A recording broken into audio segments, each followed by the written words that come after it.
கணேசாய நமக. முருகா சரணம். பாவம் போக்கும் திருவண்ணாமலை அண்ணாமலையார் தரிசனம். திருவண்ணாமலை தலத்துக்கு சென்று ஈசனை மனதார வழிபட்டு பாவம் போக்கிக் கொண்டவர்களின் எண்ணிக்கையை அளவிட இயலாது.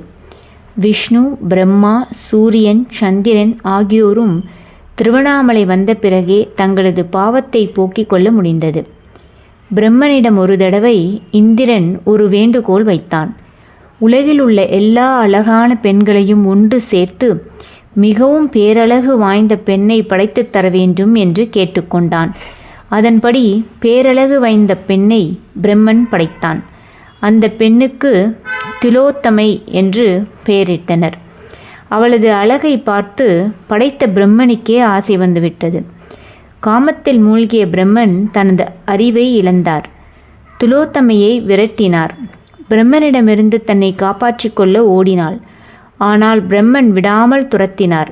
இதனால் திலோத்தமை வேறு வேறு வடிவம் எடுத்து பிரம்மன் பார்வையிலிருந்து தப்பினாள். ஒரு கட்டத்தில் அவள் மான் வடிவம் எடுத்து துள்ளி துள்ளி ஓடினாள். அவளை கண்டு கொண்ட பிரம்மா கலைமான் வடிவம் எடுத்து பின்தொடர்ந்தார். இதையடுத்து திலோத்தமை கிளியாக மாறி பறந்தார். உடனே பிரம்மாவும் ஆண் கிளியாக மாறி பின்னே பறந்தார். இதனால் அவள் தவித்தாள். அடுத்து என்ன வடிவம் எடுப்பது என்று திலோத்தமை யோசித்தபோது அவள் கண்ணில் திருவண்ணாமலை மலை தெரிந்தது. அண்ணாமலையாரே காப்பாற்றும் என்று தஞ்சமடைந்தாள்.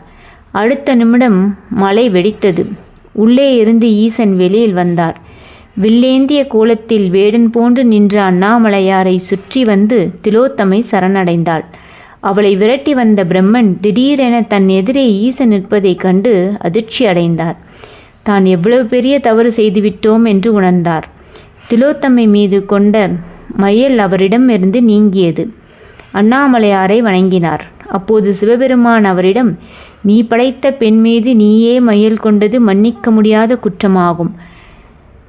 கற்ப கோடி காலம் தாண்டினாலும் அந்த பாவம் தீராது. ஆனாலும் இந்த மலையை வணங்கியதால் உன் பாவம் நீங்கியது என்று அருளினார். இதே போன்றுதான் ஒரு தடவை விஷ்ணுவின் பாவத்தையும் அண்ணாமலையார் நீக்கினார். ஊழிக்காலம் முடிந்து இருள் நீங்கிய பிறகு அனைவரும் சிவபெருமான் ஒளியால் உறக்கத்தில் இருந்துவிட்டனர். ஆனால் விஷ்ணு மட்டும் உறக்கத்திலிருந்து எழாமல் இருந்தார். அவர் எழுந்து பிரம்மனை படைத்தால்தான் உலகை படைக்க முடியும். அதை செய்யாமல் தூங்கிவிட்டதால் தன்னை பாவம் பிடித்து விட்டதாக விஷ்ணு கருதினார். அந்த பாவத்தை போக்குவதற்காக அண்ணாமலையாரை நினைத்தார். அடுத்த வினாடி வெண்ணிற எருதின் மீது சிவபெருமான் தோன்றினார். திருவண்ணாமலைக்கு சென்று வழிபடும்படி கூறினார். அதை ஏற்று விஷ்ணு திருவண்ணாமலைக்கு வந்து பூஜைகள் செய்து தன் மீதான வினைகளை தீர்த்து கொண்டார்.